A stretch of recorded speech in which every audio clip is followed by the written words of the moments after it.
Hello everyone, welcome to Easy Meet. Today we will be talking about diabetes in pregnancy. So diabetes in pregnancy can be broadly classified into gestational diabetes mellitus and overt diabetes mellitus. So now we'll be talking about gestational diabetes mellitus. So gestational diabetes mellitus is defined as a carbohydrate intolerance of variable severity with onset or fast recognition during the present pregnancy. Talking about the incidence of gestational diabetes mellitus, it is 4 to 10% and it varies according to regions. So in China, the incidence is 10 to 15%. In India, the incidence is 10%, and in Nepal, the incidence is 4%. So now talking about the pathophysiology of gestational diabetes mellitus. As we know, during pregnancy, the baby depends upon the mother for the glucose. So all the maternal changes are made in such a way that the baby receives enough glucose. So to ensure that the baby receives enough glucose, there is increased insulin resistance. So this increased insulin resistance will result in postprandial hypoglycemia, so that the glucose can be diverted to fetus via placenta, and the hormones which are responsible for insulin resistance are human placental lactogen, placental growth factor, cortisol releasing hormone, cortisol, estrogen and progesterone.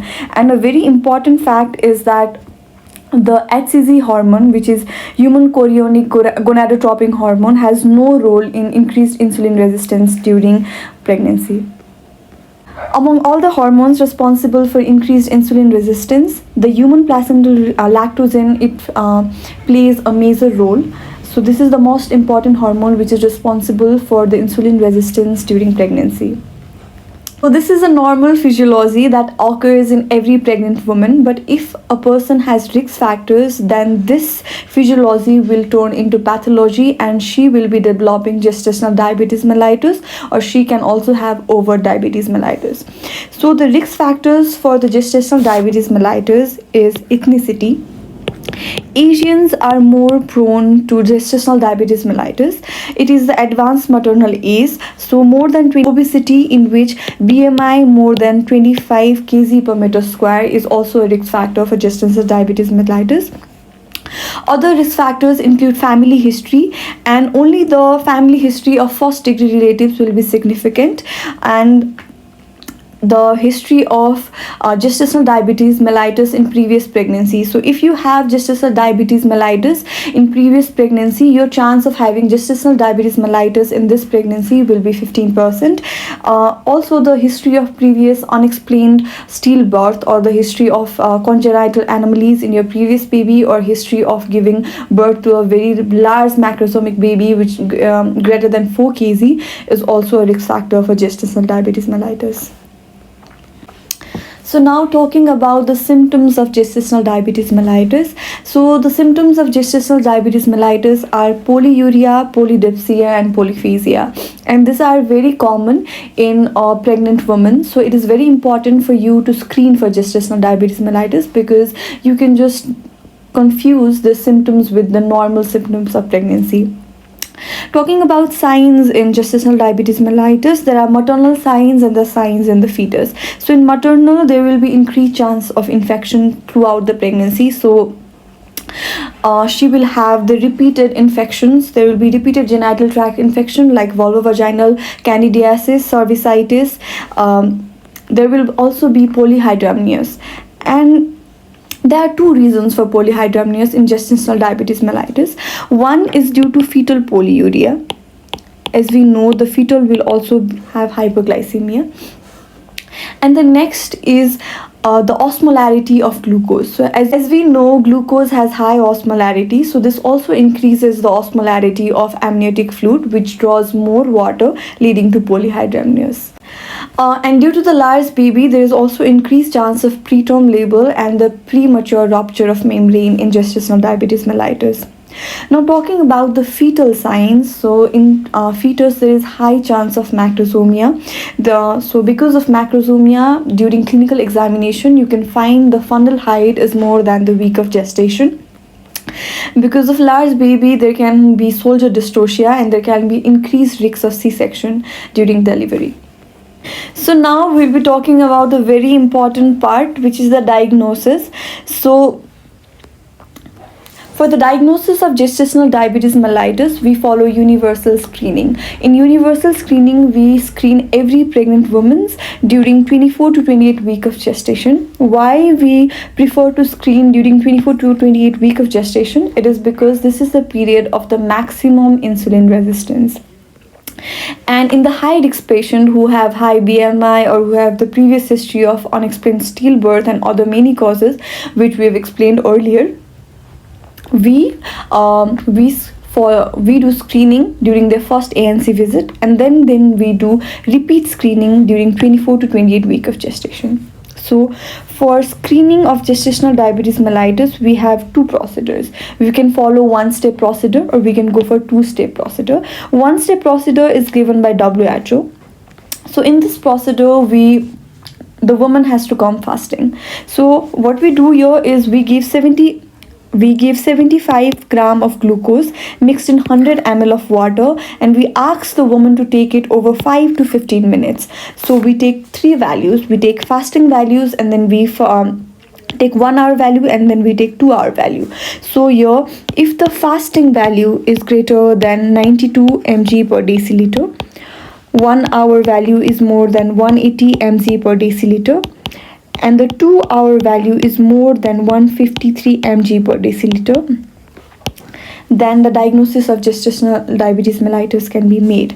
So diagnosis of gestational diabetes mellitus can be made if one or more than one value is abnormal. The major drawback of this procedure is that the women, they don't usually come fasting when they come for the hospital visit. So this procedure cannot be done in women who were not fasting. So now we'll talk about the two-step procedure. This is a very important procedure, and this is the procedure which is followed in our part of the world. So the first step of the two-step procedure is GCT, glucose challenge test, in which irrespective of fasting, a woman is given 50 gram of glucose mixed in 100 ml of water, and she is asked to take this glucose over 5 to 15 minutes, and then after 1 hour the blood glucose level is taken. So we can have three values. So if the value is less than 140 mg per deciliter, then this is negative for screening. If the value is more than 140 mg per deciliter but less than 200 mg per deciliter, then this is positive screening test, and then we go for the second step, which is oral glucose tolerance test. And if the woman shows the blood glucose of more than 200 mg per deciliter, then this is over diabetes. And in case of over diabetes, we do not go for OGTT, because if we go for OGTT, then this high glucose amount that we are going to give can precipitate ketoacidosis in such women. So we go for sugar profile in these cases. Now talking about the second step, which is the final step and the diagnostic step, which is OGTT, oral glucose tolerance test. In this test, we tell the woman to have 72 hours of unrestricted carbohydrate diet. So we tell women to eat normally for 3 days and then come to us after 8 hours of fasting. After 8 hours of fasting, we take fasting blood glucose label.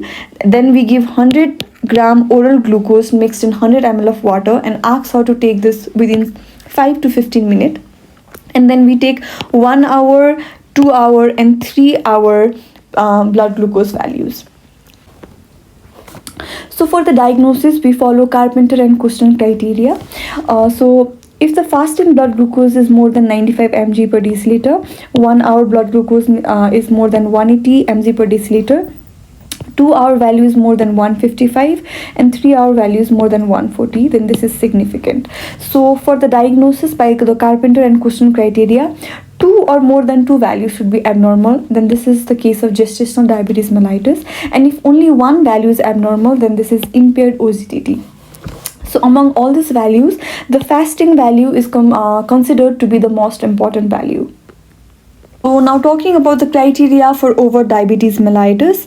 So the criteria for over diabetes mellitus is fasting glucose equal to or greater than 126 mg per deciliter, or 2 hours after glucose challenge test value of more than 200 mg per deciliter, or the random blood glucose level of more than 200 mg per deciliter, or HB1AC more than or equal to 6.5%. So the normal value of HbA1c is 4 to 5.6, and the value equal to or greater than 6.5 is diagnostic of over diabetes mellitus. So the major difference between over diabetes mellitus and gestational diabetes mellitus is that over diabetes mellitus in over diabetes mellitus, hyperglycemia is present before 24 to 28 weeks of gestation. So even in the organogenesis period, in the first trimester, there will be hyperglycemia, which will be phytotoxic and which will lead to increased chance of abortion and the increased risks of congenital malformation in baby. So congenital malformation which is seen in diabetes mellitus is only seen in over diabetes mellitus, but the congenital malformation are not seen in gestational diabetes mellitus. Now we'll be talking about the treatment of gestational diabetes mellitus. The key principle in treatment of gestational diabetes mellitus is to maintain a good glycemic control. So what will be our metabolic goals during the treatment? So we will aim to keep the fasting blood glucose below 95 mg per deciliter, 1 hour postprandial value less than 140 mg per deciliter, 2 hour postprandial value less than 120 mg per deciliter. Our target HbA1c will be less than 6%, and the average capillary blood glucose will be less than 100 mg per deciliter. So when we first diagnose a lady with gestational diabetes mellitus, the first step we go for is the medical nutritional therapy. In medical nutritional therapy, we have two components. One is diet control and next is exercise. So in diet control for a woman with normal BMI, we will give 25 to 30 kilocalorie per kg per day, which is 1800 kilocalorie, and for the obese woman we give 1500 kilocalorie per day. So this total calorie will be divided into 3 major meals and 3 snacks, and the distribution of this calorie will be carbohydrate 40%, protein 20%, fat 20%, and fiber 20%. So along with the diet control, we also tell her to exercise, in which we tell her to go for a light walk for 20 minutes per day. So after following this medical nutritional therapy for 2 weeks, for the period of 2 weeks, then we again call her and we take the 2 hour postprandial glucose value. So if the 2 hour postprandial glucose value will be less than 120 mg per deciliter, then we will continue with the medical nutritional therapy only. But if the value it goes beyond it, we will advise her to start on insulin. So the starting dose will be 4 international unit of insulin. So mixed-start insulin is given, which is given subcutaneously, and it is given 30 minutes before the meal.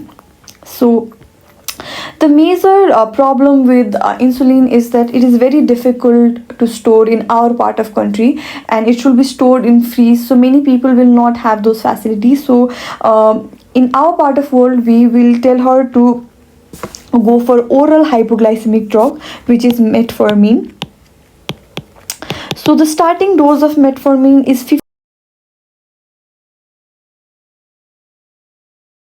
week, and the maximum dose that we can go is 2500 mg per day. So the major adverse effect of metformin is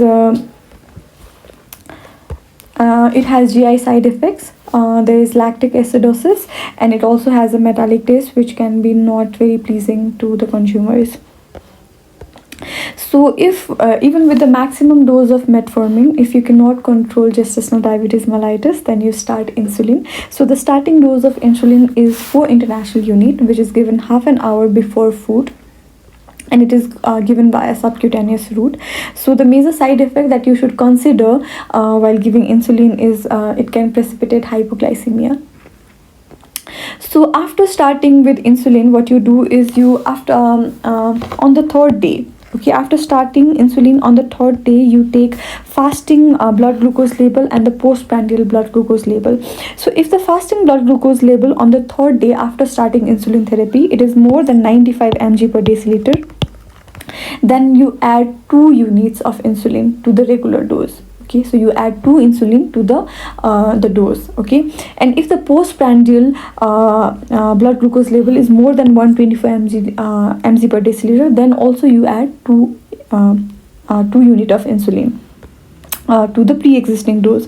So if both the fasting and the postprandial values are higher, then you add 4 unit. Okay, so in this way, every third day you titrate the dose, and once the metabolic goals are made, then you continue with the same dose of insulin and the medical nutritional therapy till the time of delivery.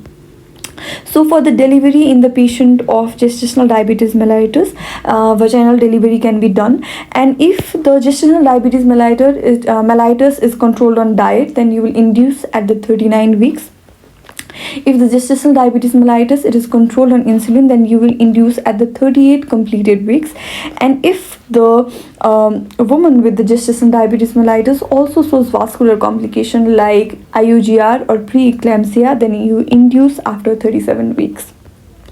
So what happens is, after delivery, after 6 weeks, when you perform OCTT, if 2 or more values are positive, then it is over diabetes mellitus, but if it goes back to normal, then it is gestational diabetes mellitus.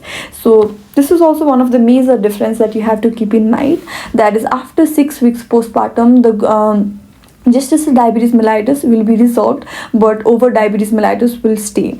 So it is very important for a woman with gestational diabetes mellitus to go for the diet management and exercise even after the delivery of baby, because if you don't follow any nutritional therapy, if you don't control your diet, and if you don't do any exercise, then a lady with gestational diabetes mellitus after 10 to 15 years have very high risks of developing type 2 diabetes mellitus. So now we'll be talking about the complications of gestational diabetes mellitus. So the complication, it can be divided into the maternal complication and the fetal complication. So now talking about the maternal complication, first we'll be talking about the maternal complication that occur during pregnancy. So one of the most common complication is increased risks of infection. So there will be the increased risks of vaginal infection. So there will be increased vulvovaginitis, there will be increased cervicitis during the pregnancy. The next complication is polyhydramnios, and as we have discussed earlier, there are 2 causes of polyhydramnios. One is fetal polyuria. Fetal polyuria occurs due to the fetal hyperglycemia, which is caused due to the maternal hyperglycemia. And the next is glucose being osmolar. It draws water, leading to polyhydramnios. As we know, diabetes and hypertension goes side by side, so there can also be increased risk of preeclampsia, which will, so the main features that you can see is raised blood pressure along with proteinuria, which is more than 3 gram in 24 hours. So now talking about various complications that can occur during labor. Because of big size baby, there can be preterm labor, and there can be premature rupture of baby due to the excessive stretching. There can also be prolonged labor because of the big baby. Because of big baby, big passenger, it can take very long hours during the phase of labor. The next is there will be increased risks of postpartum hemorrhage. There will also be increased risks of birth injuries and instrumental delivery, and this both are caused due to big baby. So the big baby being very big for that passage will result in birth injuries, and there's also increased risks of instrumental delivery and C-sections. So now talking about the complication that will occur after the labor. So there will be increased chance of puerperal sepsis, and any wound, it will take a longer time for wound to heal, so there will be delayed wound healing as well. Now talking about the fetal complication, the most common complication being the fetal macrosomia. So a fetus is called to be macrosomic if the weight of the fetus is more than 4 kg. So the cause of fetal macrosomia in gestational diabetes mellitus is there will be increased insulin-like growth factor, which will result in increased growth. The other cause is there will be maternal hyperglycemia, which will result in fetal hyperglycemia, which will result in fetal hyperinsulinemia. And this fetal hyperinsulinemia will result in increased fat deposition, which will result in macrosomia. So another very common complication is soldier dystocia, and if preeclampsia is present along with gestational diabetes mellitus, IUGR can also be seen. Now talking about various complications that can occur at the labor, there will be increased chance of birth injuries to the fetus, there will be increased chance of Erb's palsy, and there's also chances of unexplained stillbirth during the late trimester. Okay. And after birth, you can also see hypoglycemia. So the cause of hypoglycemia is in a baby born to the mother with gestational diabetes mellitus, there will be hyperplasia of beta cells. So there will be hyperplasia of beta cells of pancreas to counteract the hyperglycemia, so which will result in hypoglycemia. There can also be complication like respiratory distress syndrome. This is because insulin, it decreases the surfactant production, which can result in respiratory distress, and there can also be polycythemia. Now we'll talk about congenital anomalies, and as I've explained earlier, congenital anomalies will not be seen in gestational diabetes mellitus but will only be seen in overt diabetes mellitus. So the chances of having congenital anomalies has a very direct relation with the level of HbA1c. So HbA1c present in first trimester has a very significant role. So if we can maintain HbA1c less than 6.5% during the first trimester, then there will be no congenital anomalies in the fetus.